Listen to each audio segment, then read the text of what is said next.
Hello everybody, I'm Dutch Hancock, and today we're going to talk a little bit about screws. Typically our fences are built with our galvanized ring shank nails, which do a fine job, but here lately we've had a lot of inquiries into using screws instead of nails. Obviously that's a good thing. It's not totally necessary. The nails have been doing a good job through the years if you use the right kind. But we're going to talk about the screws, and I want to show you some inherent differences between our screws at Hancock Fence and the screws that our competitors use. So first off, our competitors are using a typical deck screw from Home Depot or Lowe's. It's a ceramic screw. Nice screw for all practical purposes. If you'll notice the shape of the head on it, it's shaped like a funnel. It's shaped like a V. Our screw is a washer head screw. It has a larger head on it, and it's shaped like a T with a nice thin shank on it, and then also the tip has a cut in here, so it taps its own thread and taps its own hole. The difference here is this screw is forcing the fibers apart, which causes cracks. This screw pilot drills its own hole and goes right in nicely, and you get good compression and a nice tight seal because of the washer head. So we're going to demonstrate how these two screws act. For now, any of you that know anything about woodworking know that it's a pretty risky business to try and put a screw in such a small piece of wood. But we're doing that today, and because it's going to show you in an exaggerated form that what I'm talking about. So this is what I'm describing as far as forcing the fibers apart. We're going to take the deck screw, pick a place on the scrap and put it in here.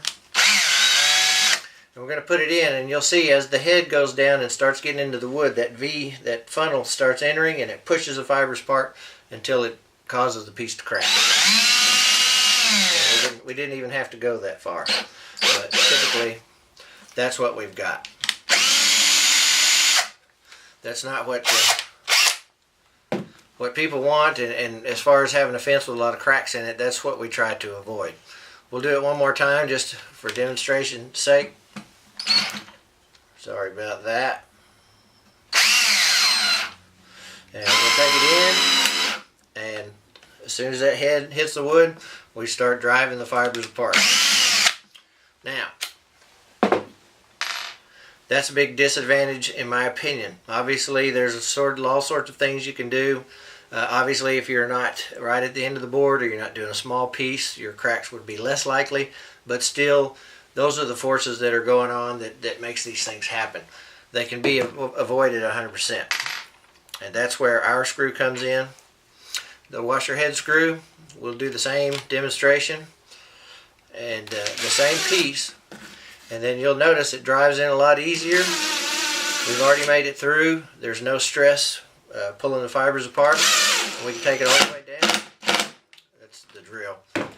But we get a nice compression, and that piece is on there with no cracks. So just to show you it was a fluke, we'll do another one.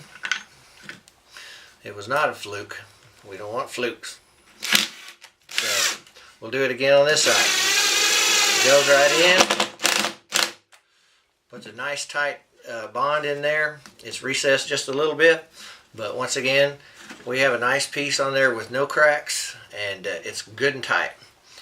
So we pull these out just for kicks.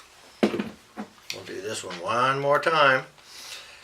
Right in the center, and you'll see what we've got. So, big difference in our screws versus the competitors. Obviously, we think ours are better for just these reasons. It makes a heck of a lot better fence. They're a little bit more expensive than the normal screw, but with that expense, we also go to the trouble to put the screws in nice straight lines. So when you're standing beside the fence looking down the fence, all the screw heads are nice and straight, and it just makes for a really good looking install. And one of those things that you'll only find at Hancock Fence. Thank you. We'll see you later.